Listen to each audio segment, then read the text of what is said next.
Bem, boa noite a todos e a todas. É um grande prazer poder participar de mais um evento organizado pelo nosso Centro de Estudos Europeus e Alemães, o nosso CDA, não é?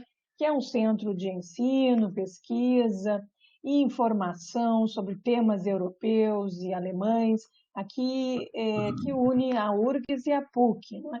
Nós, no caso, estamos na nossa terceira conferência desse ano, agradecendo muito a organização do professor Marcelo Schenck-Duck, do professor Augusto Jäger, ambos uma grande saudação, e também aos nossos acadêmicos, não é?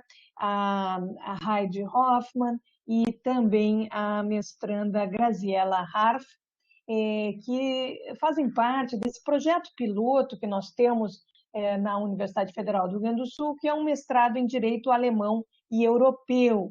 Então, para a nossa alegria, é um prazer receber aqui a querida professora, doutora Karina Nunes Fritz, que tem uma atividade de ponta muito importante, né, na nossa Associação Luso-Alemã de Juristas, entre outras atividades, unindo sempre a Alemanha e o Brasil, não é?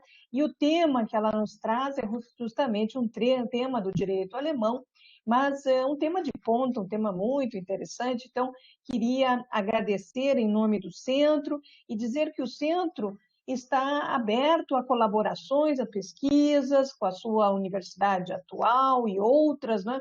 Eu sei que está na UERJ agora, não é? Não, na PUC-Rio, PUC-Rio, junto com a querida Nádia de Araújo e tantos outros, né? Então, uma saudação especial aos colegas da PUC-Rio. E o centro, ele, assim como outros no mundo, né? Ele faz pesquisas em 3 temas, que seriam sustentabilidade, diversidade cultural e globalização. E acho que esse tema da herança digital entra muito bem na diversidade cultural, né, como diria o professor Eric Jane, mas também na globalização, no fundamento do direito comparado. Então, muito obrigado por essa colaboração com os nossos alunos, muito obrigado ao professor Marcelo e ao professor Augusto por mais essa atividade de ponta que trazem ao nosso CDA. Bem, sem mais delongas, eu passaria novamente a palavra ao professor Marcelo Schenck-Duck para que apresente a nossa palestrante, porque hoje à noite é justamente dela e da sua sabedoria aí que todos já conhecem. Muito obrigado, professora Cláudia, por emprestar sempre o seu brilho aos nossos eventos, o seu apoio, que é muito importante. Então, nos termos da organização, eu chamaria a mestranda Graziella Harf, que ficou encarregada em fazer a apresentação da nossa palestrante, juntamente com a mestranda Heidi Hoffmann também, se desejar, na condição das organizadoras do evento. Graziella, por favor, apresente a nossa convidada. Então, boa noite, professora Karina. Eu vou apresentá-la um currículo aqui muito extenso, não é? O que comprova a qualidade, então, da nossa palestrante. Então, a professora Karina Nunes Fritz é doutora, summa cum laude, pela Humboldt University de Berlim, prêmio Humboldt Melhor Tese de Doutorado na área de Direito Civil, LLM na Friedrich Alexander University Erlangen-Nürnberg, na Alemanha, mestre em Direito Civil pela PUC de São Paulo, professora da pós-graduação da PUC-Rio, professora convidada da Escola da Magistratura do Rio de Janeiro, a EMERGE, membro da Comissão Especial de Direito Civil do Conselho Federal da Ordem dos Advogados do Brasil, membro do Comitê Brasileiro de Arbitragem, secretária-geral da Deutsche Lusitanische Juristenvereinigung, Associação Luso-Alemã de Juristas, que é sediada em Berlim, presidente do Fórum Jurídico Brasil-Alemanha, associada, fundadora e diretora de publicações do Instituto Brasileiro de Estudos sobre Responsabilidade Civil, IBERC, e foi pesquisadora e visitante também no Tribunal Constitucional Federal Alemão. É autora da coluna German Report no portal Migalhas, além de professora e parecerista. Bem-vinda, professora Karina. Muito obrigado, então, Graziela, por essa apresentação e imediatamente passarei a palavra à professora Karina, apenas destacando a riqueza do seu currículo e a oportunidade que todos vocês têm, que nos assistem agora ou no futuro, virtualmente, após o depósito desse vídeo na página oficial do CDA, a riqueza de formação da professora Karina nesses temas alemães, uma germanista por excelência, que vai nos brindar hoje, então, sobre o tema da herança digital. Seja muito bem-vinda, professora Karina, e queremos, então, ouvir do que se trata essa herança digital, afinal de contas, um tema muito novo, desconhecido da maior parte dos nossos alunos brasileiros, como isso, enfim, é desenvolvido na Alemanha, tratado no Brasil. Por favor, nos esclareça, que gostaríamos muito de ouvir. Muito obrigada, Marcelo. Eu gostaria inicialmente de agradecer ao Centro de Estudos de Direito Europeu e Alemão por esse convite, pela oportunidade de estar aqui. Agradecer à professora Cláudia Lima Marques pelo honroso convite. Dizer que minha admiração por ela é enorme, sempre foi, e admiro muito todo o trabalho, o contributo que ela deu para o direito brasileiro, principalmente o direito do consumidor brasileiro. Quero agradecer você, Marcelo, saudar também o Augusto Jäger pela presença, a Grazi, a Heide, todos os colegas que estão aqui nos ouvindo, e dizer que realmente é um prazer inenarrável vir aqui falar sobre esse tema desafiador da herança digital.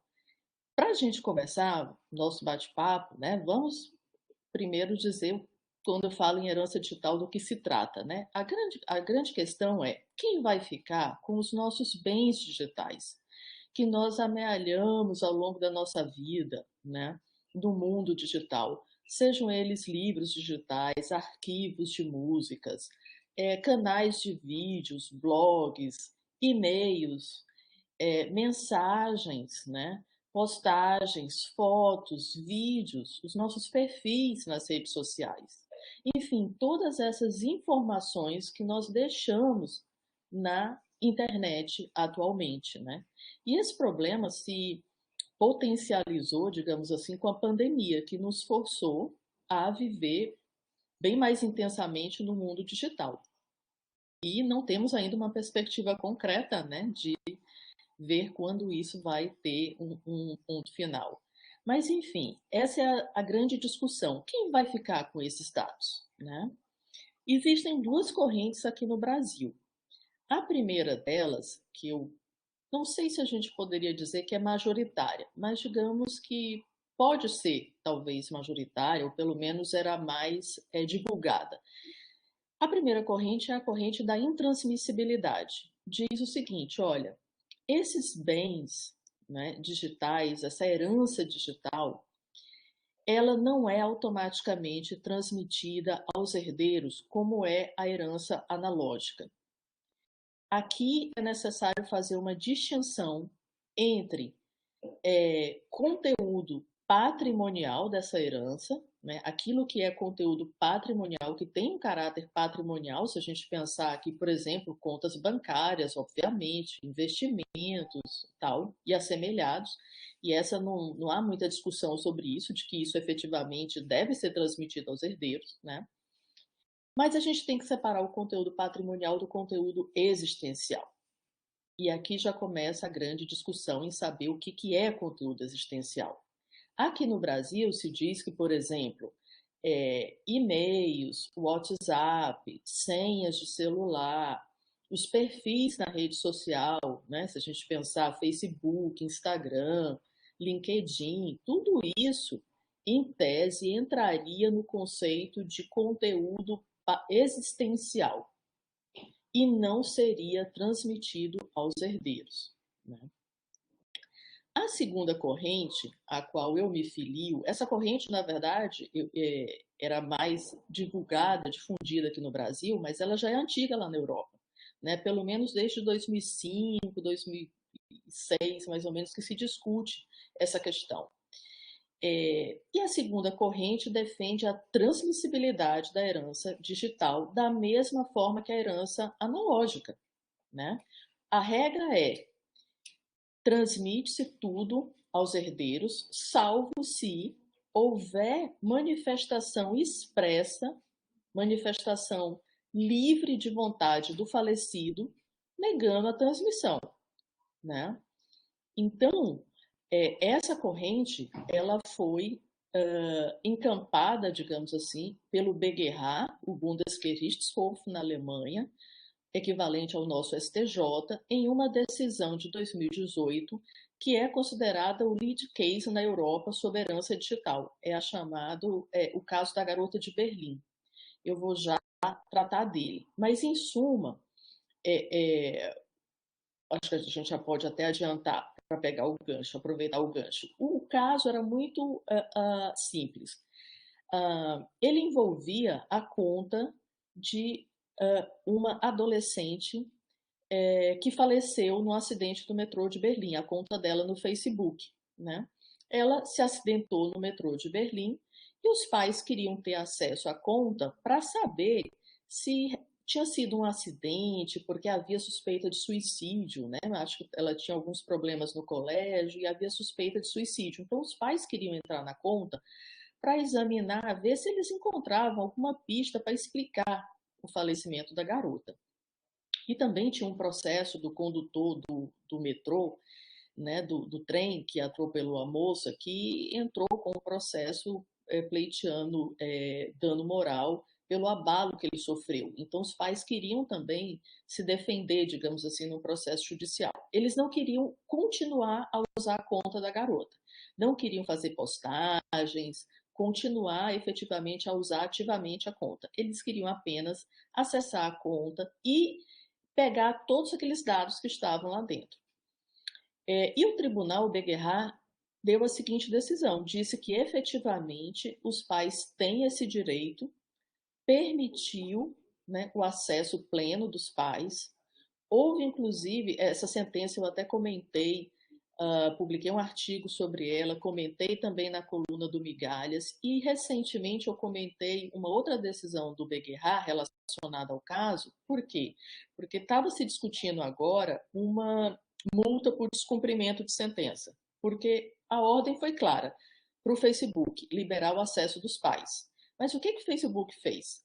Pegou um pendrive, salvou todas as informações da conta da garota dentro do pendrive, eram mais de 14 mil páginas em PDF, e entregou aos pais. E com isso ele disse, está aqui, ó, cumpri a decisão do tribunal. E o tribunal não concordou, disse não. O que eu mandei fazer efetivamente foi liberar o acesso. E o acesso ativo, ou seja, os pais têm que acessar a plataforma com o nome do usuário e senha que eles já possuem e se movimentar dentro da conta.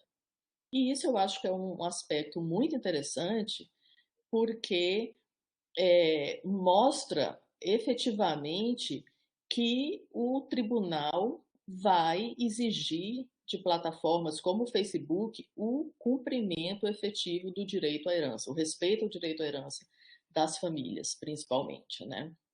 Então, o tribunal, em suma, falou o seguinte, veja, se você não quer transmitir dados que você tem em alguma conta, em algum e-mail, não tem problema, é muito fácil, né? É muito fácil. Tira 1 hora da sua vida, faz uma declaraçãozinha dizendo que não quer que aquela conta X ou todas as suas contas na internet sejam transmitidas, deixa num lugar seguro, entrega para alguém de confiança e pronto. Você exerceu um ato de autonomia privada de uma forma livre. Agora, o que não pode é o Facebook impor essa regra para você, essa obrigação para você, né? E com base nessa decisão, de certa forma, eu abri uma divergência aqui no Brasil, pelo menos suscitei a discussão a respeito da transmissibilidade da herança digital, porque até então, eu acho que a maioria da doutrina se pronunciava contra a transmissão. E eu tenho, de certa forma, 3 críticas a fazer em cima da teoria da intransmissibilidade, né? Que, na verdade, não é nenhuma crítica diretamente a algum autor específico ou coisa do tipo, mas é uma crítica, basicamente, a essa ideia que é levantada e defendida por conglomerados digitais do porte do Facebook? Primeiro, que nós temos que ser sinceros, meus amigos, é que essa teoria não deixa de ser, de certa forma, hipócrita. Por quê? Ela se baseia numa bandeira da proteção da privacidade e proteção dos dados pessoais. Mas ela é uma bandeira levantada por uma empresa, uma das empresas que mais viola a privacidade dos seus usuários em todo o mundo. Por uma empresa que rastreia cada passo nosso no mundo digital. E eu acho que esse dado fático, sociológico, digamos assim, ele tem que ser trazido à cena, Marcelo, para a gente saber do que nós estamos discutindo e quais são os interesses por trás, né? O segundo é que eu acho que a teoria ela é incoerente, porque, em suma, se diz o seguinte: olha, não vamos permitir a transmissão da herança digital aos herdeiros, porque isso viola os direitos da personalidade do usuário, viola os direitos da personalidade dos terceiros, né? A privacidade dos terceiros com quem o falecido mantinha contato, né?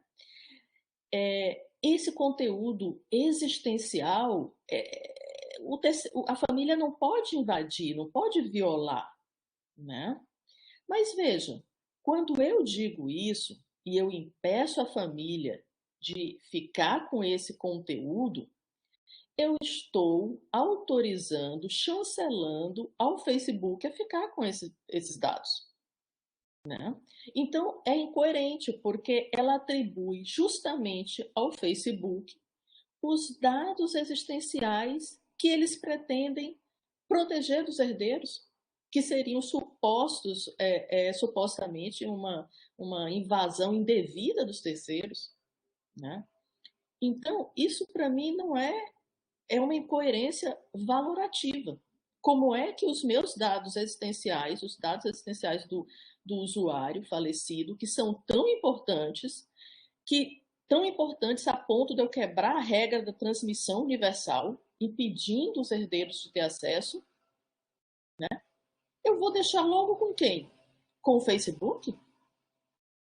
Que se apropria desses dados e comercializa irregularmente nossos dados pessoais? Isso para mim é incoerência valorativa muito forte, né?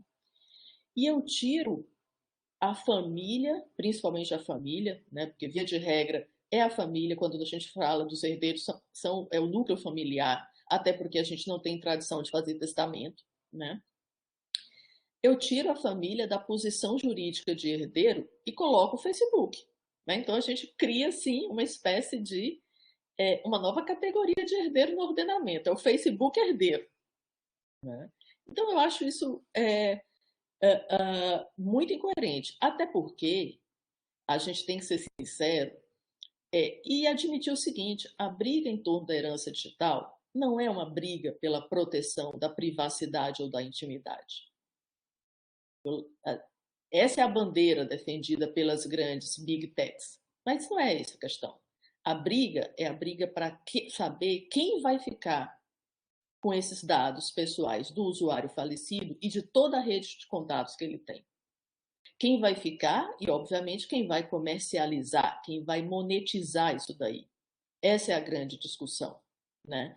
E não é à toa que a Europa tem posto um freio, de certa forma, nessas pretensões do Facebook, de afastar, através dos seus termos de uso, né, termos de uso e condições, afastar o princípio da sucessão universal, né? A decisão do BGH foi muito clara nesse sentido, mas não só na Alemanha. Na Espanha, houve uma mudança na lei de proteção de dados e a nova versão da lei de 2018 prevê expressamente a transmissão da chamada herança digital aos herdeiros e à família, ao núcleo familiar, né? Tem um colega, o Bruno Zampier, ele escreveu um artigo recentemente publicado num livro sobre herança digital, do qual eu também participei, e o Bruno fez um levantamento. Vários outros países já estão também adaptando as suas leis gerais de proteção de dados para permitir expressamente, né, que os herdeiros tenham acesso a esses bens digitais, que são de titularidade da pessoa, obviamente, né? Então, nós temos, por exemplo, na Bulgária já tem previsão expressa, na Estônia também já tem previsão expressa, e a Europa está discutindo isso intensamente, né? Então, assim, nós não podemos imaginar que o falecido, né, o usuário, ele, ele não pode mudar essa regra. Pode, né? A regra geral é: eu transmito a herança digital da mesma forma que a analógica, mas exceto se houver uma disposição expressa em sentido contrário, respeito à autonomia privada, né? E o terceiro problema que eu acho em relação a essa teoria da intransmissibilidade é que ela parte de pressupostos equivocados, né?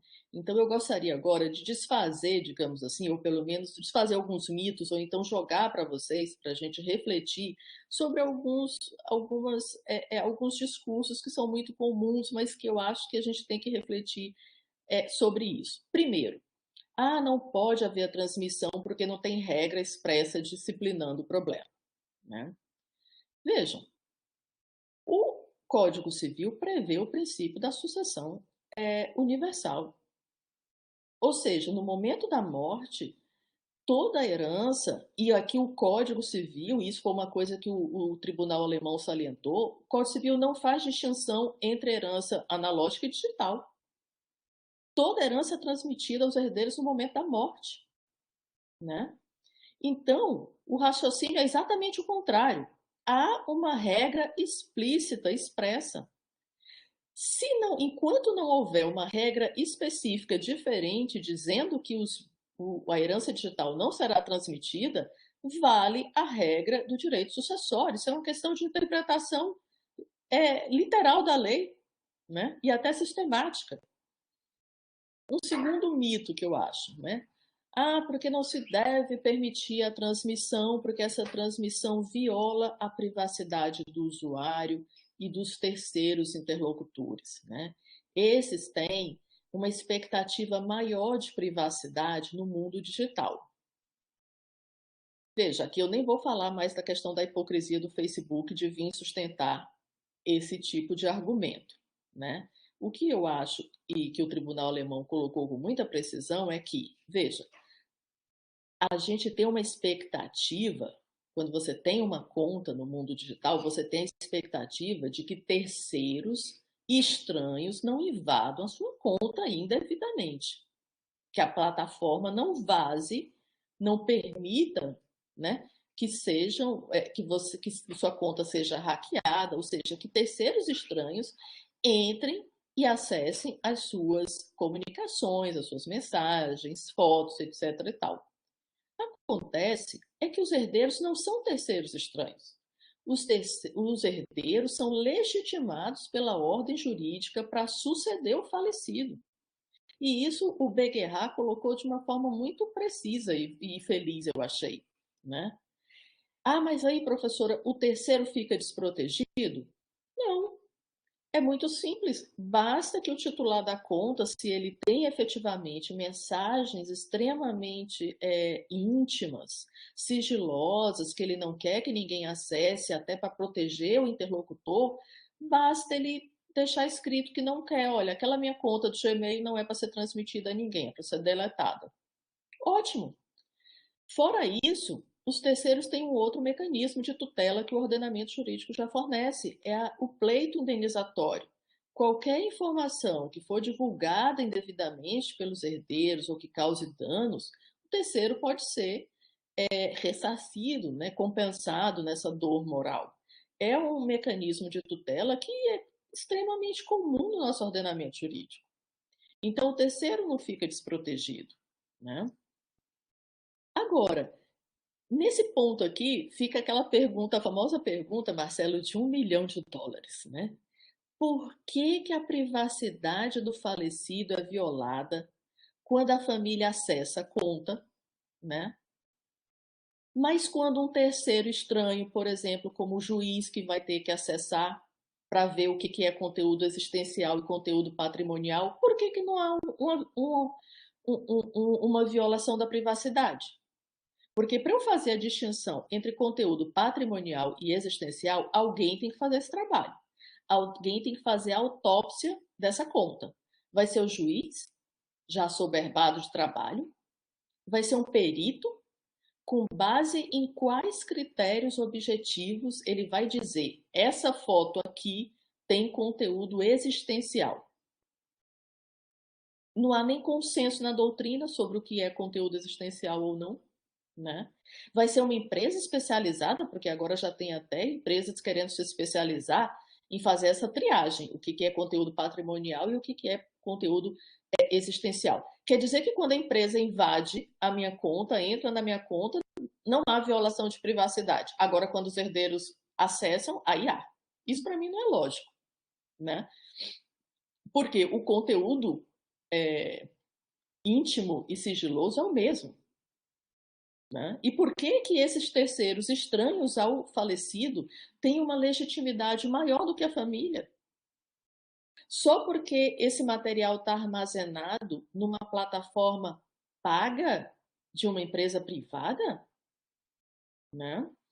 Essa ideia de que, porque tem uma expectativa maior de privacidade no mundo digital, eu não sei se isso se sustenta. Porque a ideia de sucessão universal nasceu com os primórdios da humanidade. Tem uma obra muito interessante do Fustel de Coulanges que ele coloca isso claramente. A ideia de transmissão dos bens para o núcleo familiar é uma ideia enraizada na cultura indo-europeia, da qual nós somos descendentes. Desde que o mundo é mundo, os bens do morto são transmitidos, no mínimo, ao grupo familiar mais próximo. Agora, é bem verdade que o Facebook agora entrou na história, né? Até a chegada do Facebook, não havia discussão sobre isso. Tanto é que as cartas sigilosas, né, aqueles romances escondidos, aquelas histórias de amor, os diários, eles eram mesmo guardados no fundo do baú lacrado. Isso era transmitido à família.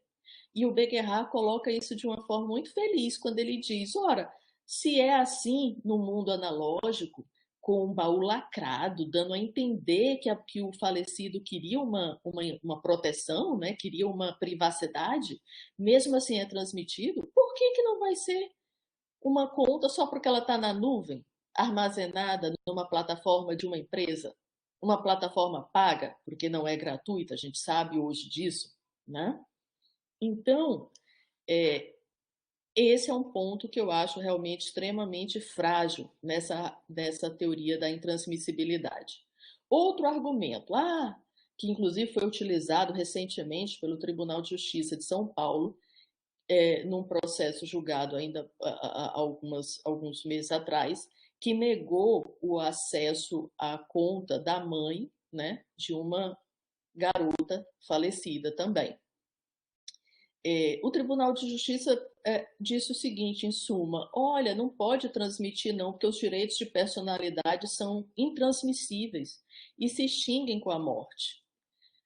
Aqui, com data máxima vênia, mas me parece que a gente não pode confundir a personalidade do sujeito, de uma pessoa humana, com os bens, seja bens do mundo analógico, ou seja bens do mundo digital, que refletem alguns aspectos da personalidade. Por exemplo, vamos dar um exemplo aqui. Os documentos pessoais da pessoa. Identidade, CPF, certidão de nascimento, casamento, óbito. Esses documentos pessoais, eles contêm os dados extremamente sensíveis da pessoa.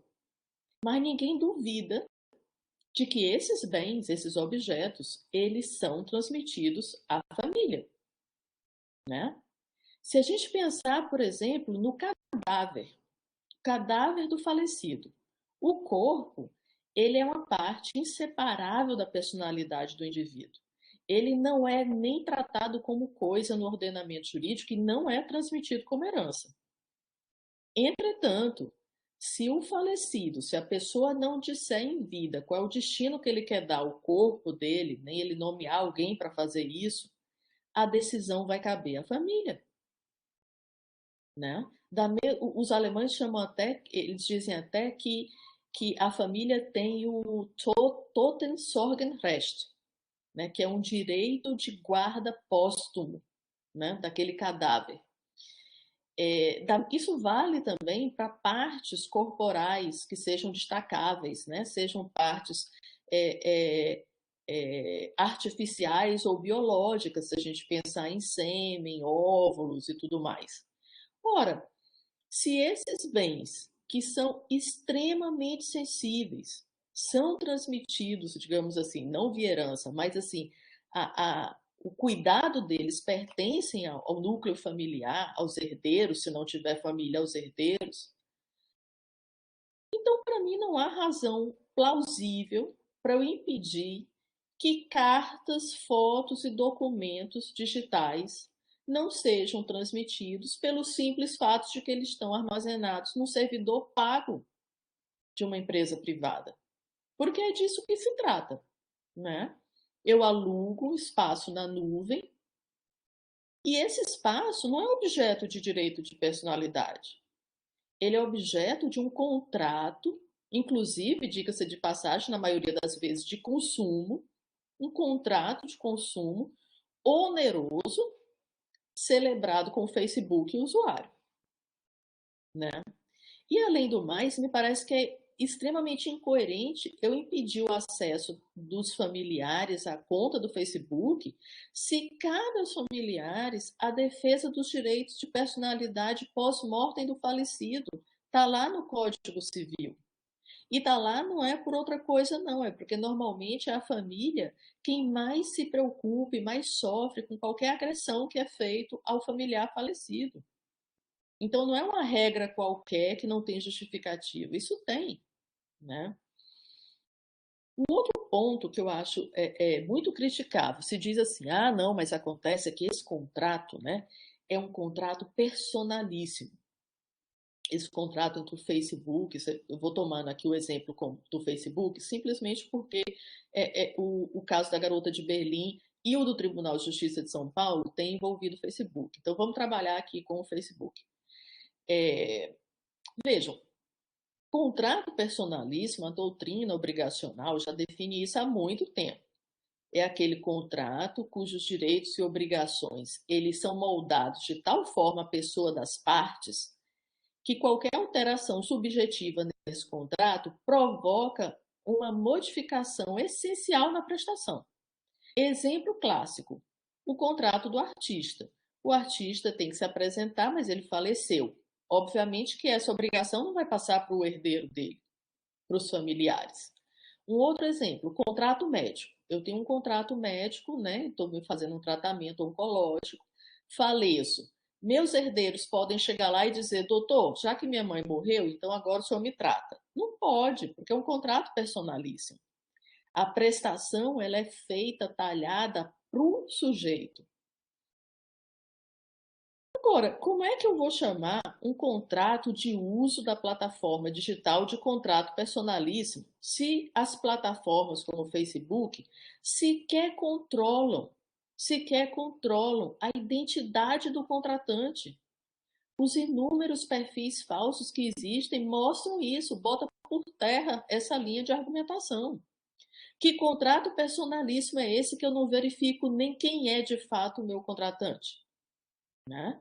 E outra coisa, a prestação que o Facebook oferece, que é, na verdade, viabilizar, né, permitir o uso da plataforma de comunicação, o acesso à conta, as mensagens, essa prestação, ela é igual para mim, para o Marcelo, para Grazi, para todos os usuários do planeta. Tecnicamente, não tem diferença nenhuma. Então, eu não posso chamar esse contrato de personalíssimo. Não posso, né? E assim, essa corrente, eu acho que ela deixa muitas questões em aberto. Não responde de uma forma convincente, dogmaticamente convincente, uma série de questões. Primeiro, já para começar, ela não fornece critérios objetivos, seguros, para eu determinar, no caso concreto, o que é conteúdo existencial. Né? Vamos imaginar aqui uma foto da Anitta. A Anitta vem, posta uma foto dela de biquíni. Não é uma foto publicitária. Ela postou e deu para ver no biquíni o nome da marca. No dia seguinte, aliás, não precisa nem ser no dia seguinte, imediatamente esse biquíni pode se esgotar na loja, né? Pode esgotar a venda. Eu tenho uma foto que, em tese, seria conteúdo existencial, mas não há dúvida de que ela tem um caráter patrimonial envolvido. A gente viu hoje que o Cristiano Ronaldo, simplesmente porque tirou a Coca-Cola do lugar, da frente, provocou um prejuízo à empresa. Né? Então, assim, é difícil, e a doutrina europeia, Marcelo, diz que é praticamente impossível, no caso concreto, você dizer o que é exclusivamente existencial. Qual é o conteúdo que não tem valor patrimonial nenhum. Mas, além disso, a gente está pensando aqui, raciocinando com pessoas famosas, né? Mas e as pessoas comuns? Né? Meu Instagram é que não vale nada. Veja, hoje em dia, quem é que tira foto em câmera digital? Digital não, em analógica, aquela máquina fotográfica, faz aqueles álbuns de família para guardar, acompanhar o crescimento do filho. Professor Augusto faz. Depois ele conta. É o único que eu conheço. Pois eu vou dar um outro exemplo. Minha sogra também faz. E eu sei que tem gente que faz, mas a maioria não tem mais esse hábito. E eu acho que até uma seguidora sua fez um comentário desse hoje, quando você anunciou o nosso evento. Ela colocou de uma forma muito feliz. Gente, mas os álbuns hoje estão no Instagram, né? Quer dizer, é um álbum digital. Quer dizer que isso não é da família? Né? Se meu filho morrer, isso não vai ser meu? Como assim? São fotos dele, né? É o álbum de recordação. Eu acho isso extremamente cruel dizer que, mas isso é invasão de privacidade e eu vou deixar o Facebook ficar com o conteúdo existencial do meu filho? Qual é a lógica que há nisso? Qual é a garantia que eu tenho, Marcelo, que o Facebook vai apagar? Porque tem um estudo, já tem estudo sobre isso, tem um estudo até publicado, divulgado até nos jornais na Alemanha, da Universidade de Oxford, em que eles disseram o seguinte: olha, primeiro, não há como controlar se o Facebook apaga ou não. Já começa por aí. Segundo, eles não apagam. Terceiro, eles não só utilizam dados do morto, mas dos contatos, né? Então, assim, não há segurança nenhuma de que isso não vai ficar com o Facebook, ou não vai ficar com o Gmail. Meus e-mails, imagina, vai ficar com o Gmail? Sabe? Isso eu acho tão complicado, né? Você dizer isso, você afirmar isso, né? Levando em consideração que hoje os álbuns digitais, os álbuns de família, estão no Instagram, estão no Facebook e sei lá em quais outras redes, né? E é como eu já falei, quem é que tem capacidade de fazer essa triagem, o que é acessar a conta de uma pessoa, ver todas as publicações que ela fez durante a vida inteira, analisar cada postagem, cada mensagem, cada foto, cada vídeo e dizer, não, isso aqui é patrimonial, isso aqui é existencial, não transmite. Não, essa foto aqui, não tem caráter patrimonial, não, então não transmite. Primeiro, tecnicamente como? Com base em quais critérios? Segundo, que legitimidade? Qual é a legitimidade que isso tem? No nosso sistema jurídico atual não tem legitimidade, né? Como vai ser feita a triagem? Quando vai ser feita a triagem? Se a herança se transmite automaticamente com a morte, quando é que vai ser feita essa triagem? Né? Imagina quanto tempo vai durar os processos de inventário no Brasil, porque isso vai chegar no Supremo, porque do mesmo jeito que os direitos de personalidade são direitos fundamentais, o direito à herança também é. Vai ter que ter uma decisão da Corte Constitucional. E é muito fácil dizer, não, vamos separar o conteúdo patrimonial do conteúdo existencial. Dizer é fácil. O difícil é fazer isso no caso concreto, né? E eu acho, e eu já me encaminho aqui para o final, que um erro assim, um erro de perspectiva gravíssimo dessa corrente, ela não analisa devidamente a relação de base, a relação contratual que existe entre o usuário e a plataforma, né? Por quê? Não há espaço hoje para a gente achar que esse serviço é gratuito. Eu sei que no início sempre se disse isso, mas hoje não dá mais para a gente aceitar esse discurso falso, né, que as plataformas e as grandes empresas de tecnologia fizeram até agora. Porque nós sabemos que esse contrato de uso de plataforma digital, de um espaço digital, seja lá que nome se dê, é um contrato atípico, não há dúvida, mas é um contrato que guarda um pouco de semelhança com um contrato de aluguel de um espaço virtual, né? A doutrina alemã, principalmente, tem estudado isso muito intensamente. O professor Martin Schmidt-Kessel, lá de... Agora eu esqueci qual é a universidade dele. Não sei se você recorda agora. Bayreuth. Ele tem estudado isso e mostrado que esse contrato é um contrato oneroso. Ele é um contrato oneroso, porque a gratuidade significa ausência de uma contraprestação, mas eu tenho uma contraprestação nesse contrato de uso. E é exatamente a sessão gratuita que eu faço ao Facebook para ele usar os meus dados. Isso remunera, obviamente, nós sabemos hoje que é o uso dos dados pessoais que traz rentabilidade ao modelo de negócio das grandes empresas de tecnologia, né? Então, esse contrato não é um contrato gratuito.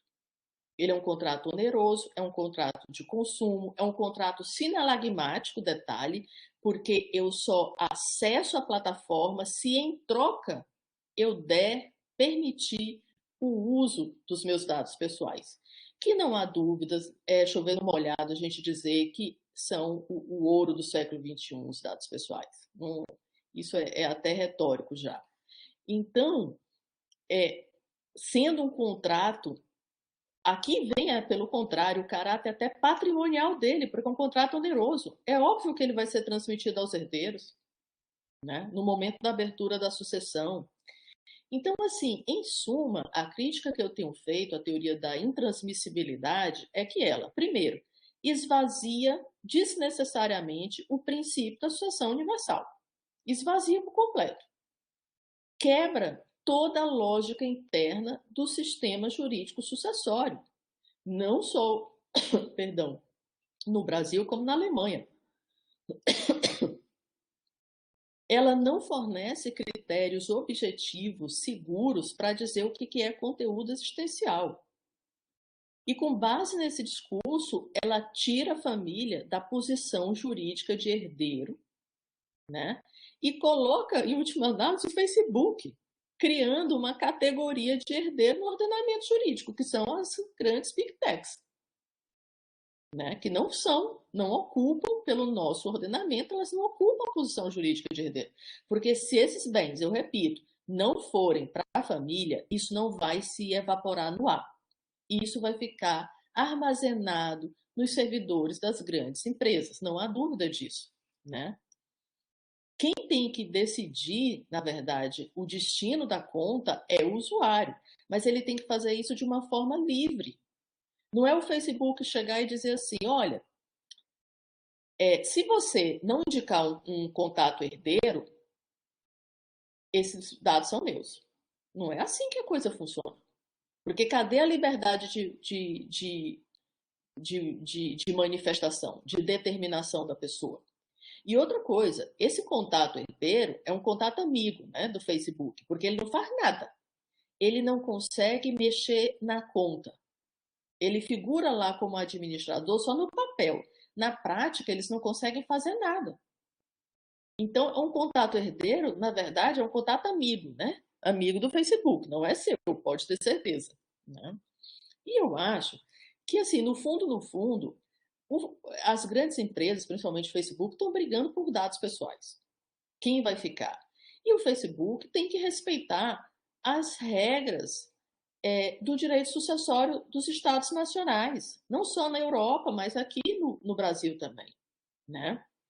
E aqui nós temos um problema gravíssimo, Marcelo, que eu acho que toca até a questão constitucional também, que é uma substituição, digamos assim, do direito posto pelo direito imposto unilateralmente pelos grandes conglomerados digitais, de uma forma unilateral, sem qualquer possibilidade de negociação, né? E em benefício exclusivamente dos interesses patrimoniais dessas empresas, né? Então, esse problema eu acho bem, essa questão eu acho bem problemática. Teve um professor lá na Alemanha que fez uma comparação muito interessante. Ele diz o seguinte, ele diz, olha, se a gente for impedir a transmissão da herança digital, é a mesma coisa de eu deixar o locador, o proprietário do imóvel, impedir a família de entrar no imóvel e retirar os bens do falecido. Porque eu tenho um espaço, né, uma locação digital, o Facebook chega e diz, não pode entrar aqui, esses dados são meus. Mutatis mutandis, né, você botando para o plano analógico, quer dizer, o locatário falece, a família não pode entrar no imóvel para retirar os bens dele. Por quê? Né?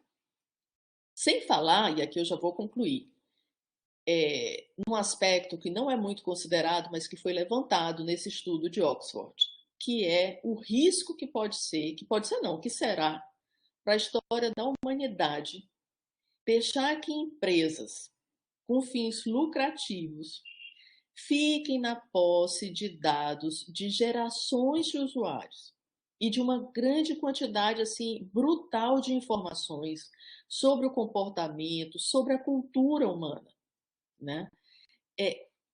Essas empresas vão ter o controle, digamos assim, desse arquivo histórico riquíssimo.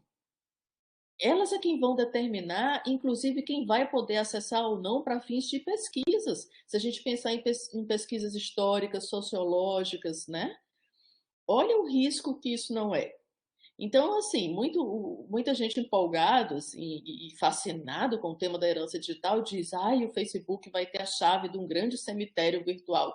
Não vai ser só isso, não. O Facebook vai ter a chave do maior arquivo digital sobre a história humana.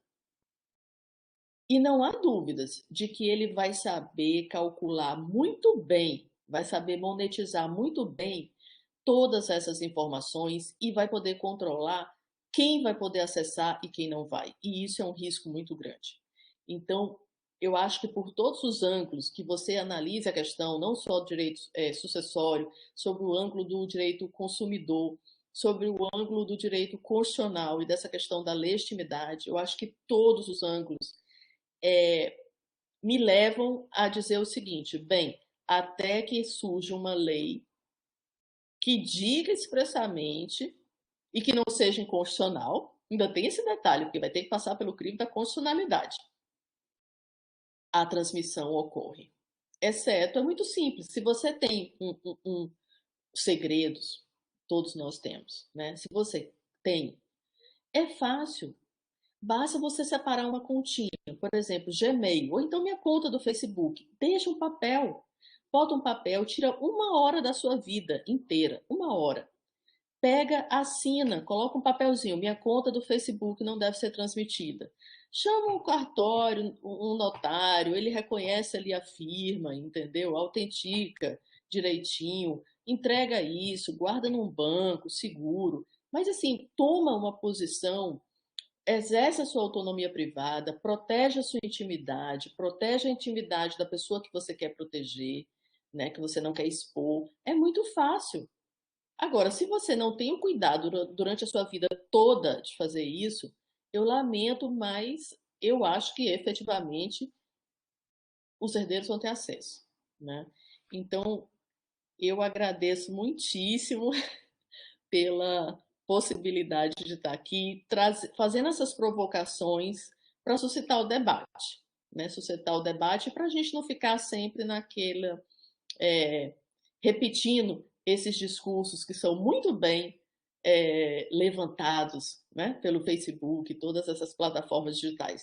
Eu agradeço a todos imensamente pela presença e pela atenção. Muito obrigada. Eu é que agradeço, professora Karina, em nome do CDA, por essa brilhante palestra que só confirma o acerto no tema. Veja que o nosso chat aqui do evento já está bombando aqui. A senhora ganhou vários admiradores, o que demonstra que nós realmente acertamos no convite. Veja, Karina, o tema é muito rico, você explanou isso de uma forma muito clara, e nesse momento eu vou fazer só 3 considerações, pontuando alguns aspectos que eu acho relevantes, e imediatamente eu vou passar a palavra também ao nosso público, aos nossos mestrandos, doutorandos, colegas professores e ao público em geral. Então, 3 pontos que eu queria destacar contigo. O primeiro é que me parece que o mundo digital, ele nos pegou de uma forma que não tem mais volta, né? E com uma velocidade que talvez não permita com que nós tenhamos uma verdadeira noção de como estamos nesse emaranhado digital. E esse tema revela uma perspectiva dessa realidade. A velocidade pela qual o mundo digital nos absorve nos mais variados sentidos impede muitas vezes com que nós possamos fazer reflexões até mesmo jurídicas acerca daquilo que nós estamos de fato abrindo mão, deixando de nos proteger ou vice-versa.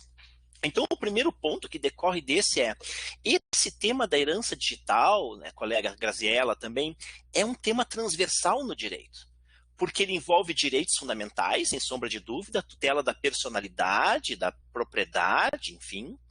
É um tema que toca o direito sucessório, naturalmente, porque se trata de herança, então nós vamos lá para o direito civil, no tópico do direito sucessório, mas é um tema também que, como você falava agora há pouco, toca até o direito internacional privado, de certa forma, na questão do direito sucessório entre estados, né, um assunto tão caro ao professor Augusto Jäger, por exemplo, né, que pesquisa o direito internacional. Então, a dificuldade complementar é que é um tema transversal. E por ser um tema transversal, ele necessariamente, Karina, deve ser tratado sobre os mais diferentes institutos jurídicos, que nem sempre são permeáveis entre si. Muitas vezes, diferentes institutos jurídicos têm uma dificuldade de comunicação. Então, isso é um primeiro desafio que se coloca. Segundo ponto, aí atraindo a brasa para o meu lado, Karina, como a gente diz aqui no Sul. Do ponto de vista do direito constitucional, me parece claro que é um assunto de eficácia horizontal dos direitos fundamentais. Porque, de um lado, nós temos um conflito, né, entre a família de uma pessoa que veio a óbito e uma Big Tech, que é uma empresa privada. Então, me parece que, num primeiro momento, o poder público, o Estado, está de fora dessa discussão, enquanto agressor, de modo que a eventual recusa na transmissão, no acesso aos dados, planteia um assunto que nós chamamos, né, de eficácia horizontal dos direitos fundamentais, a famosa, entre os germanistas, a Drittwirkung, né, der Grundrechte. E aí, Karina, eu me lembro de um caso muito famoso, eu conversava com a Graziella esses tempos, do Tribunal Constitucional Federal Alemão, que é o caso Mephisto. Lembra? A família do autor, Grazi, do Gustav Gründgens, né, aquele papel. O que foi o caso Mephisto, se não a conclusão de que os direitos fundamentais, obviamente, não são titularizados por pessoas mortas. Mas isso não significa que eles não desenvolvam ou irradiem, na expressão da decisão, né, o Ausstrahlungswirkung, efeitos pós-mortem. E me parece que aqui nós estamos exatamente diante dessa perspectiva que lá atrás, no caso Mephisto, foi liderado pelo Tribunal Constitucional Federal Alemão. A questão da irradiação de efeitos pós-mortem, né, dos direitos de personalidade, que continuam a irradiar efeitos mesmo após a morte do titular. Então, eu acho que essa experiência do caso Mephisto, dessa irradiação dos direitos de personalidade, também contribui para essa problemática. E o terceiro e último ponto, colega, me diz respeito a algo que você tocou na primeira parte da exposição, que me parece que é um dos cernes do direito digital enquanto matéria ampla, que é a seguinte questão. E eu debato isso muito com a professora Cláudia também, na questão dos contratos eletrônicos e tal. Em que medida nós precisamos de novos institutos jurídicos ou os atuais, por meio das suas cláusulas gerais, os seus princípios, podem dar conta do recado? Você falava agora há pouco o princípio da sucessão universal, por exemplo. Nós precisamos de novas regras para disciplinar essas questões, ou as normas centenárias do direito civil, que é o seu ramo de atuação, professora Karina, são suficientes para, mediante interpretações, claro, dar conta do recado? E aí, nesse ponto de contato que nós temos entre o direito constitucional e o direito civil, nós poderíamos, Karina, até mesmo pensar em mutações infraconstitucionais.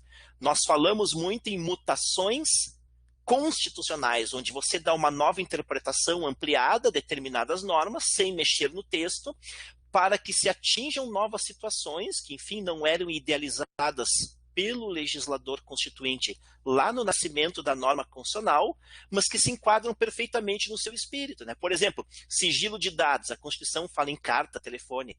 É óbvio que isso sofreu uma mutação para atingir a nuvem, o WhatsApp, etc. Por que nós não podemos trabalhar com o conceito de mutação infraconstitucional e dizer, esse princípio da sucessão universal também resolve o meu problema? Lá pelas tantas, eu não preciso de um novo regramento para isso, porque toda a principiologia milenar do direito civil, baseada antes mesmo do direito constitucional, já preocupada, né, com essa questão da personalidade, da privacidade, enfim, da propriedade, sobretudo, já se discutia esses assuntos. Então, eu acho que às vezes uma boa interpretação num raciocínio sistemático jurídico pode resolver muitos dos nossos problemas, sem que nós tenhamos a necessidade de, a cada problema, a cada dúvida, exigir uma nova norma. E enquanto a nova norma não vem, seja por uma vontade legislativa, incompreensão, nós ficamos num limbo que só gera insegurança jurídica e toda essa sorte, enfim, de prejuízos que podem se estabelecer. Então, me parece que essas seriam assim as três questões, eu poderia falar outras, mas pelo avançado da hora não vou fazer, que sintetizam muito essa preocupação que você nos traz, que é muito relevante, Karina, e de fato, gostei muito. Nós temos aqui várias manifestações, depois eu vou resumir para ti aqui no chat. Uma aluna até me escreveu assim, professor, eu estou maluca com essa doutora Karina, que tema? Ou seja, ela virou uma admiradora aqui. Então, nós temos depoimentos, de fato, muito interessantes. Agora, Karina, então, eu fiz esse registro, diversificando o nosso evento, até prestigiando a organização. Eu passo a palavra, então, para a mestranda Graziela Harf, que tem alguns questionamentos para lhe passar. Depois, eu pediria que o público, então, mandasse as suas perguntas de forma bem objetiva para a gente passar para a professora Karina, e aí a gente encaminha a segunda e última parte do evento com esse debate, tá bem? Graziela, por favor. Bom, professora Karina, primeiramente, muito obrigada por toda a explanação sobre o assunto. Eu confesso que, enfim, como já havíamos conversado anteriormente, eu estava me colocando mais no sentido da intransmissibilidade desses bens digitais, da herança digital. Bom, enfim, mas com alguns pontos colocados, eu confesso que há dificuldades, sim, nessa aceitação, e mais do que na aceitação, na prática, não é, dessa questão da intransmissibilidade. Primeiramente, como controlar, não é, esse apagamento dos dados de modo efetivo pelo Facebook, que é muito complicado, empresa privada, enfim. E também nós estamos falando também de uma separação que na prática ela é realmente quase impossível, essa diferenciação, não é? Eu tenho um perfil profissional, mas eu uso, né, pessoal. Será que o meu pessoal também não promove o meu profissional ou vice-versa, não é? Então, realmente, essa separação é muito complicada. Em alguns casos específicos, sim, impossível mesmo de ser feito. E ficará a critério de um terceiro, que não a família. Então, esses 2 pontos são os mais complicados. Mas eu tenho aqui uma pergunta, porque quando eu falo para os meus alunos na herança digital, nós falamos também do testamento digital, que são 2 assuntos que até hoje estava consultando alguns projetos de lei sobre a matéria, e muitos, quando tratam, não é, da herança digital, dos bens digitais, tratam também do testamento digital, como se convencionou chamar. Primeiramente, nós precisamos, então, de uma regulação jurídica, né, para pôr fim a tantas controvérsias sobre a intransmissibilidade ou não. Isso traria mais segurança jurídica. E também, será que pela simplificação do testamento, aceitando, por exemplo, uma gravação de vídeo como testamento, simplificando o rito, não é, testamentário dos tipos, né, de testamento no Brasil, será que isso também não serviria para, digamos assim, pôr fim na sociedade a essa insegurança jurídica, primeiro nessa difusão do testamento e segundo na sua simplificação também em relação com a matéria? Bom, talvez fosse um ponto de discussão também. É verdade. Muito obrigada, Grazi, pelas suas colocações e Marcelo também pelas suas reflexões. Eu concordo 100% com você. Marcelo, né? Vou começar a comentar só rapidamente, porque o Marcelo tocou em vários pontos importantes. Essa questão da eficácia horizontal é outro tema que não é tratado pela doutrina civilista, não é analisado, discutido isso nessa questão da herança digital, né? E isso é muito interessante porque, na verdade, até a discussão em torno da eficácia horizontal, que aqui no Brasil se diz amplamente que ela é imediata, direta, né? Para mim, às vezes, soa muito retórico, sabe, Marcelo? Se critica muito, porque a Alemanha é conservadora, etc. e tal, ainda defende a eficácia indireta dos direitos fundamentais nas relações privadas. Mas quando chega o momento de concretizar, os teóricos amarelam, digamos assim, né? Você não vê uma aplicação lógica e consequente desse raciocínio. Vou dar só um exemplo aqui. A gente poderia pegar o caso da herança digital para dizer, bem, aqui eu tenho tenho posições fundamentais em colisão, né? Tutela da personalidade, da intimidade, etc. e tal, do outro lado, o direito à herança. Vamos fazer, então, né? Vamos fazer e solucionar o caso através da eficácia? Não há essa discussão. Mas vou dar um outro exemplo. Questão da locação. Você escreveu hoje no blog, lá no Jeremy Report, da Berlim da Velhinha. A locação, faz a propaganda aí. Principalmente no tempo de pandemia, qual foi a grande discussão, né? Será que vai se permitir, deve se permitir ou não, proibir, aliás, o despejo, né, por falta de pagamento por conta da pandemia, causado pela pandemia? Não é um atraso qualquer, é o causado pela pandemia comprovadamente. Aqui era um campo onde eu poderia muito bem aplicar a teoria da eficácia horizontal direta e dizer, olha, o locatário, se ele demonstrar isso, né, que ele está em dificuldade, atrasou o aluguel, não pode ser despejado, e o locador, por outro lado, o proprietário, provar, ou não conseguir, no caso, fazer a prova de que ele precisa urgentemente desse dinheiro para a sobrevivência dele, eu posso aplicar a eficácia horizontal aqui e dizer, nesse caso, vai ser vetado o despejo. Não foi feito. Pelo contrário, os grandes defensores da dignidade humana, da solidariedade constitucional, da função social dos contratos, né? Muitas vozes importantes que defendem essas bandeiras disseram, imagina, claro que não pode proibir o despejo, mas o despejo durante a pandemia, em que as pessoas vão estar na rua, quando todo mundo, a Organização Mundial da Saúde manda a gente ficar em casa. Então, eu acho que esse discurso da eficácia direta é muito retórico em alguns teóricos aqui no Brasil, sabe? E eu acho que esse é um ponto que deveria ser olhado, ser observado, né? E um outro ponto da tua fala que eu concordo 100%. Até que ponto realmente nós precisamos de institutos jurídicos novos? Nós precisamos de regras novas. E aqui eu já respondo um pouco, Grazi, a sua pergunta. sem dúvida, traria muito mais segurança se o legislador fizesse uma lei tratando sobre isso. Mas qual é o problema que eu acho? É que ele só vai tratar de uma forma, a meu ver, dizendo que não pode haver a transmissão dos bens existenciais. E aí eu acho que a gente cai no problema da inconstitucionalidade dessa lei, né? Porque para que ele vai fazer uma lei dizendo que pode transmitir? Eu acho isso tão desnecessário, porque já existe o princípio da sucessão universal. Inclusive, lá na Alemanha, eu acho até que, não sei se tem projeto de lei nesse sentido, até onde eu sei, eu desconheço. E o Beguerra falou muito claramente, bem, eu tenho uma regra geral. A regra geral é a transmissibilidade, né? E é fácil não ter a transmissão, basta ele dar uma declaração livre de vontade. Ele pode fazer num testamento, né? Ele pode até fazer num documento, não precisa nem ser um testamento.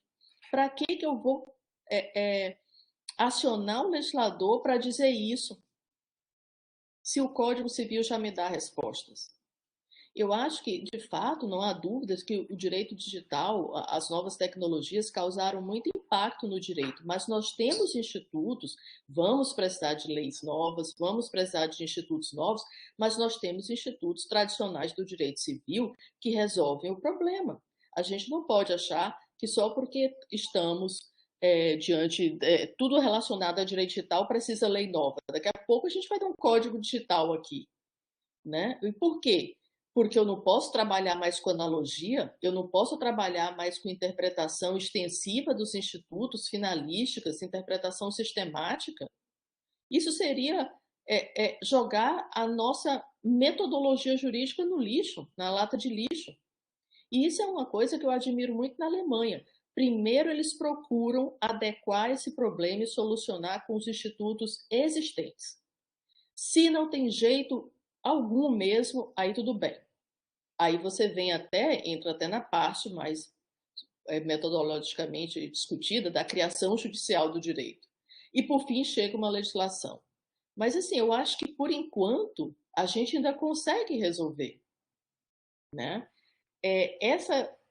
O testamento digital, a gravação de vídeo, eu acho que eu tenho um pouco de receio em relação à veracidade, de você constatar um pouco assim a autenticidade, às vezes, daquilo ali, sabe?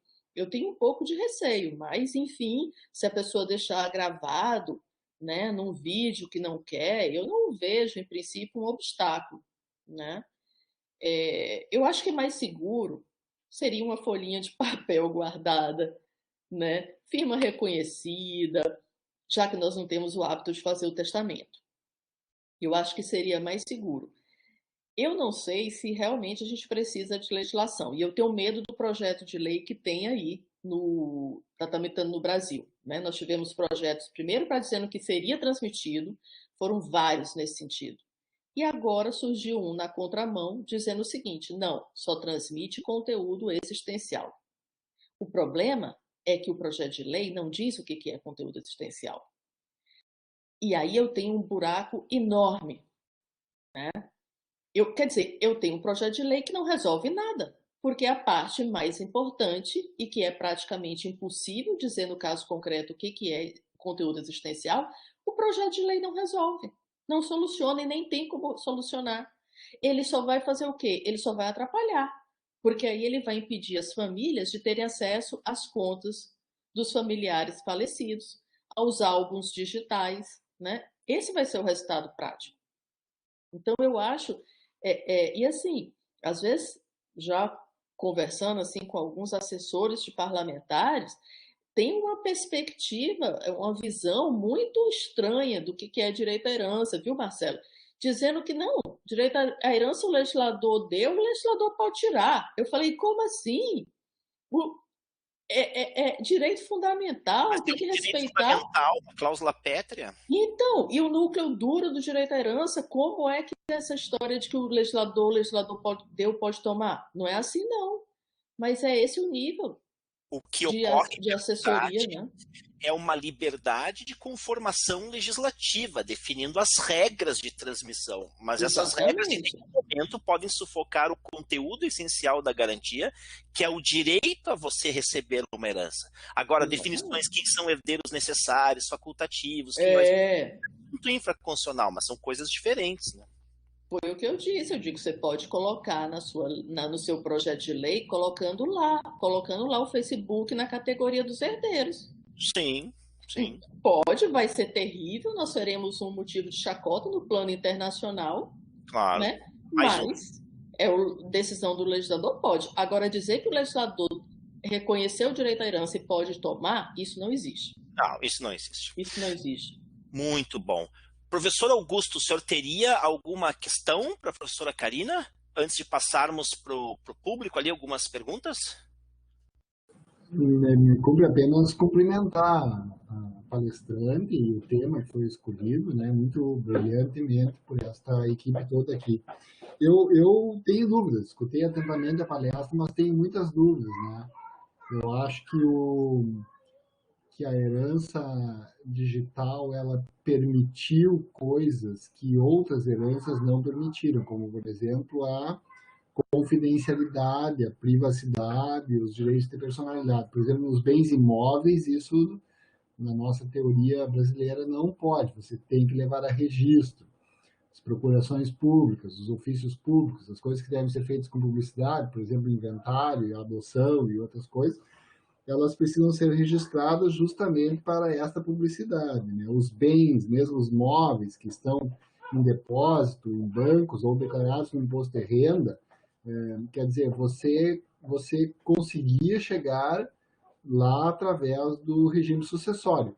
E a herança digital, ela permitiu, os bens digitais, ela permitiu algo que pode, inclusive, ter impulsionado o próprio surgimento dessa nova configuração de bens, que é você privar através de uma senha. Né? Porque se quisesse doar a senha, poderia testar com o número da senha, né? Ou poderia informar a senha a algumas pessoas, né? Eu tenho parentes na Alemanha, por exemplo, que possuem um envelope colado atrás da porta. Certamente vocês já ouviram isso, já viram até, né? Existe um envelope colado atrás da porta escrito para quando eu morrer. Então eu tenho essa percepção, assim, que se quisesse, doutora Karina, se quisesse, o autor da herança digital, ele poderia testar privadamente ou testar publicamente o acesso a essas nuvens, a essa herança. Né? E eu tenho uma pequena discordância, apenas se é, de fato, tão assim automático que, não havendo herdeiros ou não sendo possível a transmissão tradicional, esse patrimônio cairia na mão de uma empresa. Né? Porque ele até pode ser acessável, mas isto poderia ser proibido, então. Né? Legislação que proibisse o acesso pós-mortem de uma empresa, ou o uso, ou acesso, ou só o uso, mas, claro, acho que aqui vamos convencionar que o acesso também poderia ser proibido pós-mortem, né, de alguém. Então, eu acho que este efeito, que foi aqui muito bem explorado, e que faz a gente balançar na resposta de que a herança ficaria com uma empresa, este limite pode ser dado pela legislação de um determinado ordenamento jurídico. Bem, fico muito encantado aí com o debate que vem se avizinhando. Obrigado. Eu que agradeço, professor Augusto. Professora Karina, alguma consideração sobre a fala do professor Jäger? Sim, só duas rapidinho. Em relação, vamos começar pela senha. O Beguerra, na decisão do caso da garota de Berlim, ele comenta essa questão da senha. Ele diz, o Facebook alegou também que as pessoas têm essa expectativa de privacidade pelo uso da senha. Só que, tecnicamente, se ficou demonstrado que a gente recebe todo mundo, né? Recebe tem um nome de acesso, né? E a senha não é por uma questão de privacidade, é por uma questão de segurança da própria plataforma. Tecnicamente, é por isso, né, pelo menos é o que dizem, né, é por isso que a gente é identificado com o nosso nome de usuário e a nossa senha. É claro que você vai dizer, bem, mas de qualquer forma, eu protejo os meus dados.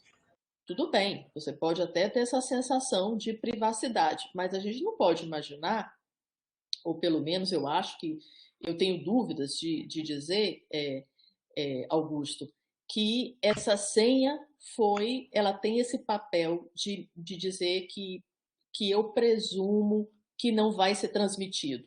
Eu acho que uma coisa é eu presumir, ter uma expectativa de que aquela minha conta não vai ser hackeada. A senha não foi feita para proteger a minha privacidade. Tecnicamente, não foi para isso que ela foi feita, pela plataforma. Ela foi feita para me identificar e garantir a segurança da plataforma em si. Mas tudo bem, eu tenho uma senha. Eu acho que essa senha nos dá a segurança de que eu não seja hackeada, terceiros não invadam. Mas eu não tenho, eu tenho dúvida se essa senha me permite achar que os meus herdeiros não vão ter acesso a essa conta. Porque a ideia de transmissão universal, né, de sucessão, ela é muito enraizada. Todo homem sabe que quando você morre, seus bens ficam para a família, via de regra. E isso foi uma coisa que a Corte Constitucional, a Corte Constitucional não, o BGH abordou também na decisão e que eu achei muito convincente o raciocínio dele, sabe? Então, eu Karine, tenho me um permite uma pouco... parte. Uhum. Então, eu Sim, acho que agora me surgiu um outro problema, já que apontaram sim. aqui o direito internacional privado, né? Nós temos que ter uma claríssima definição de qualificação, de dizer que isto que se está falando aqui são bens transmissíveis. Uhum. Tá? Acho que se nós então tivermos uma claríssima definição de qualificação, dizendo Sim, tudo isso que surgiu ultimamente, levado à tecnologia, que se pode resumir aqui na fala de herança digital, sim. são transmissíveis. Ponto. Eu acho que resolveria, deixaria também claro de uma outra forma, que o que você colocar lá não está privado, não está inacessível e é transmissível. Então, cuide o que coloca lá, especialmente se pretende morrer. Sim. Acho que por isso que Espanha e outros países lá na Europa já fizeram, né, questão de colocar claramente que esses bens, né, digitais são transmissíveis. Eu concordo que vai haver pelo menos vai pacificar a questão, né? Eu só acho que assim, como civilista, a gente poderia resolver isso sem uma lei. Mas se vai pacificar, eu acho que seria ótimo. Eu concordo com você nesse aspecto, da gente deixar claro, né? A outro ponto é da legislação, Augusto, de fazer uma legislação, né, uma lei dizendo, olha, a empresa não vai poder utilizar mais desses dados. Eu acho que seria ótimo. O problema é que eu acho que os estados nacionais têm uma dificuldade muito grande de controlar a efetividade dessa lei. Se a gente pensar na lei de proteção de dados, veja, mesmo com o Regulamento Geral de Proteção de Dados na Europa, mesmo com a nossa lei de proteção de dados aqui, todos os dias a gente vê escândalos de coleta indevida, uso indevido dos dados. E o Estado juiz fica amarrado sem ter como controlar a efetividade desse apagamento, né? Esse é o problema que eu acho. Por isso é que se diz que se eu tiro a família, se eu tiro esse patrimônio digital da família, de certa forma, ele no mínimo vai ficar nos arquivos das grandes empresas. E quem é que vai ter acesso a esses arquivos? A gente não tem nem ainda, tecnicamente, se a gente pensar nas autoridades de proteção de dados, a gente não tem nem pessoal ainda treinado que consiga discutir em pé de igualdade com essas empresas digitais todas as nuances da proteção de dados, sabe? Eu concordo que seria excelente. Eu só tenho medo da efetividade disso, entendeu? Mas Sim. eu acho que Muito interessante. Veja, Karina, como o tema é instigante, professor Augusto, Graziella, que aqui no chat chegaram assim, considerações muito interessantes. A Joyce diz assim, ó, qual é a moral de manter um segredo depois de morto? Se é um segredo absurdo, ninguém poderá te matar de novo. Veja a questão, né, dos direitos de personalidade, como é a percepção. Aí a outra colega diz assim, ó, depois que eu morrer, mesmo se revelassem tudo da minha vida, não prejudicaria ninguém. Mas ela faz uma observação importante. Contudo, existem pessoas que carregam segredos que podem mudar totalmente uma vida de outrem. Então, veja como esses debates assim, envolvem a noção de que, de fato, há um conteúdo em personalidade, portanto, de direitos fundamentais que permeia toda essa história. E aí, enfim, elas discutem tudo. A aluna Alessandra faz até uma questão que ela fez no início da conversa aqui de conteúdo patrimonial. Ela te questiona, professora, como fica, por exemplo, o valor que é pago por um usuário para armazenamento de dados em serviço de nuvem desses clouds, né? Tipo, enfim, OneDrive, etc. No caso de falecer, se os herdeiros, então, teriam que despender algum valor para acessar esses dados, como é que ficariam essas questões patrimoniais? Seriam contratos sucessivos, apartados? Como funcionaria isso? Essas são questões difíceis ainda que a doutrina está discutindo. Mas, em princípio, eu acho que se os herdeiros querem continuar a utilizar aquilo ali, obviamente que vai ter que ser feita a contraprestação, vai ter que ser feito o pagamento. O que eu acho é que a gente não pode, a priori, dizer que não vai ser transmitido, né? Como nós tivemos uma decisão, na verdade, essa decisão agora que saiu, foi publicada até no Instagram chamado Herança Digital, era relacionada a um e-mail, se eu não me engano. Saiu hoje, eu não li, nem achei, na verdade, a decisão na internet. Eu joguei no Google procurando, não encontrei. Mas lá parece-me que é o seguinte, o e-mail do falecido, a esposa queria acessar e o juiz permitiu para ela acessar e buscar informações sobre um contrato de compra e venda, alguma coisa assim. Mas exclusivamente para isso, né? E eu acho que eu não vejo motivo para não acessar. Em relação às contas, por exemplo, há uma discussão e o tribunal alemão não se manifestou, que foi o seguinte, uma coisa é você acessar, são os herdeiros acessarem uma conta. Outra coisa é o herdeiro fazer uso dessa conta. Isso o tribunal não se manifestou, o tribunal alemão. Isso é uma discussão que eu acho que é bem interessante, que, de certa forma, envolve também, toca muito a questão da personalidade, né? Porque você tem o seu Instagram, você tem o seu perfil, você tem os seus traços ali. Até que ponto os herdeiros podem continuar a utilizar ativamente essa conta? Isso é uma questão que está em aberto. Chegou até uma pergunta aqui nesse sentido, ó. E se os herdeiros continuam acessando os dados após o falecimento sem a transmissão hereditária? Aí a Alessandra pergunta, as plataformas poderiam tomar providências jurídicas para bloquear isso? Pois é. Essa é uma questão que está em aberto, por exemplo. Ainda se discute se o direito ao acesso dos herdeiros significaria, garantiria o acesso o direito ao uso. O uso ativo, que eles chamam na Alemanha. Isso está em aberto, mas a gente tem visto, inclusive aqui no Brasil, que algumas pessoas estão utilizando os perfis dos outros, né? De pessoas falecidas. Eu acho que o perfil do Gugu Liberato continua sendo utilizado. Tem um cantor sertanejo famoso que faleceu, mas eu, infelizmente, não me lembro o nome dele, que também continua a ser utilizado. Se eu não me engano, da Hebe Camargo também, né? Se a gente pensar, imagine aqui se o Ayrton Senna tivesse vivido na época digital. Certamente a família dele estaria utilizando as redes sociais, porque a família do Senna trabalha muito o nome dele, né? E isso nunca foi proibido. Isso é mais ou menos, Karina, como aquela história muito comum no direito, quando um grande doutrinador escreve uma obra de referência, um Pontes de Miranda, no direito privado, um Eli Lopes Meireles no direito administrativo, e vem a óbito, e depois a família entrega aquela obra para outros profissionais atualizarem. E em alguns livros a gente vê que há um descompasso tão grande em relação à época em que o autor escreveu e novos institutos que surgiram, que essas atualizações acabam massacrando a obra. Então, até que sim, o autor podia dizer, não, a minha obra é uma obra clássica, vai ficar lá, quem quiser leia, mas por favor, não atualizem, porque daqui a pouco vocês vão colocar dentro coisas que eu não gostaria, enfim.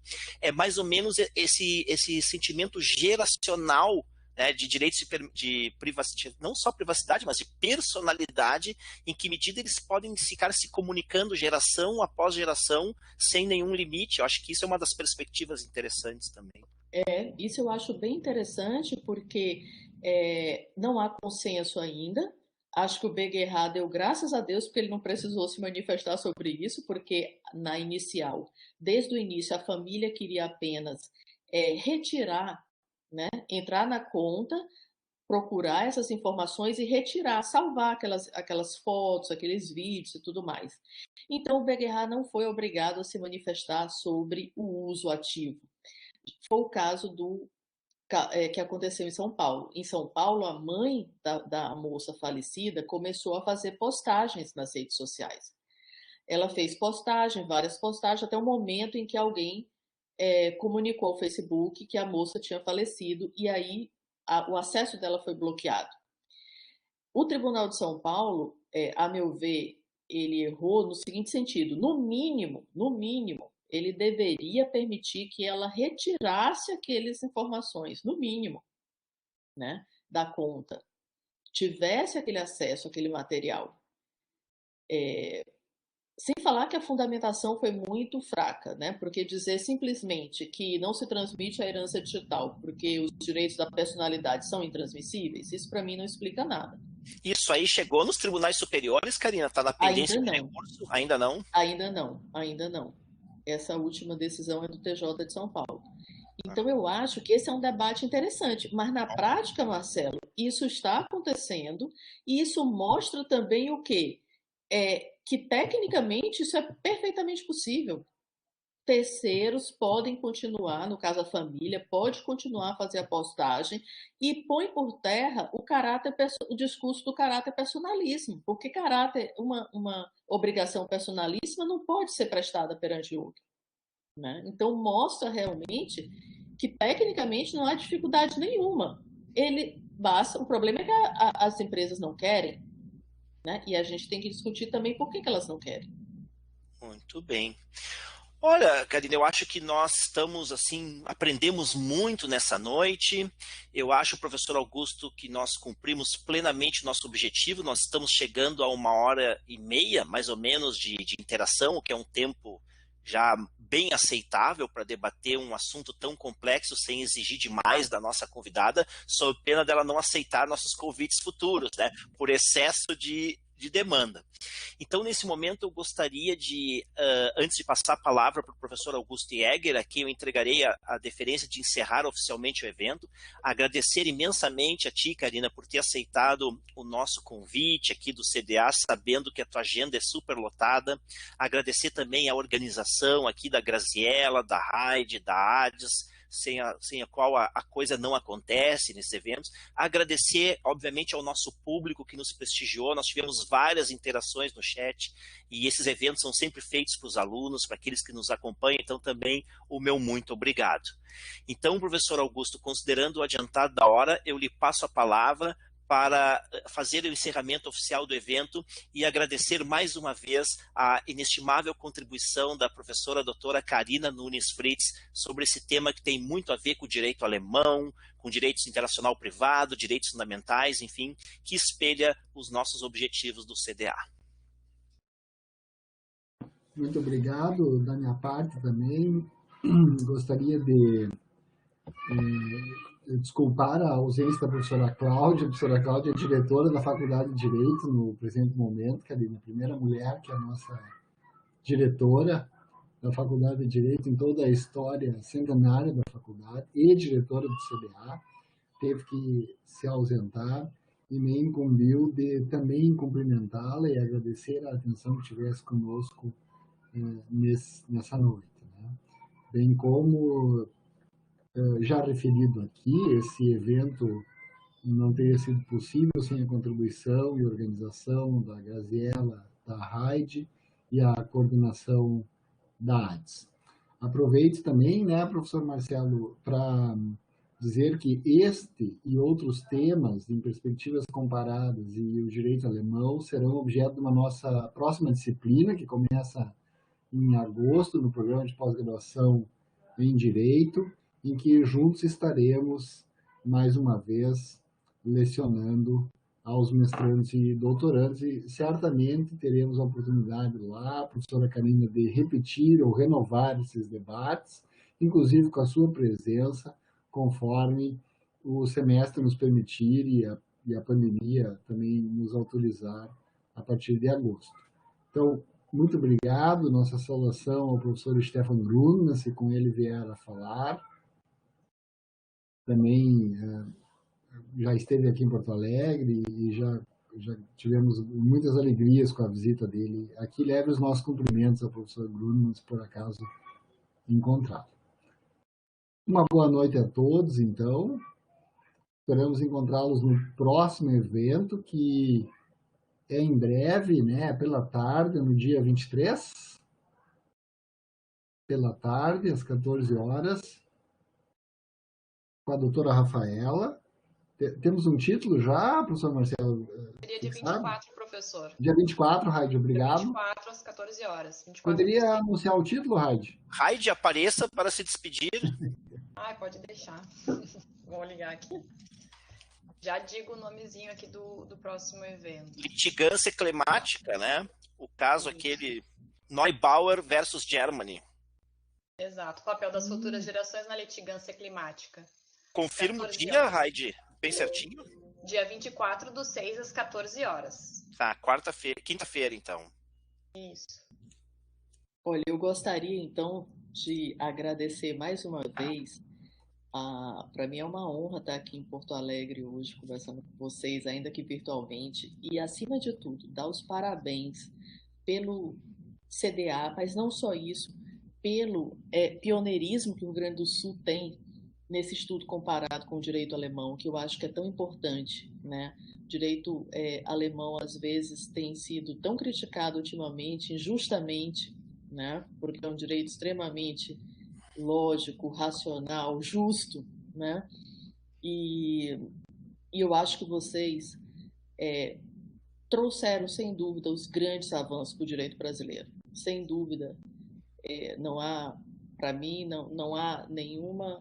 É fora de questionamento de que os grandes contributos vieram do Rio Grande do Sul, né? Basta a gente pensar nos grandes comparatistas, só para o direito civil que eu vou falar, Marcelo, não vou entrar na sua área, mas Clóvis do Couto e Silva, obviamente, o próprio Rui Rosado de Aguiar, embora não fosse germanista de leitura, né, mas era de espírito, né, era cientista, e professora Cláudia Lima Marques. Augusto, todos vocês, então realmente vocês estão de parabéns e eu fico extremamente feliz de saber que tem esse centro no Rio Grande do Sul que se preocupa com o estudo comparado sério com o direito alemão. Isso me dá uma tranquilidade enorme, porque às vezes até de alemães a gente recebe comentários equivocados acerca da importância do direito alemão, dos estudiosos do direito alemão, como Larenz, Canaris e tantos outros. Então eu fico muito agradecida por vocês terem esse centro aí de referência. Muito obrigada.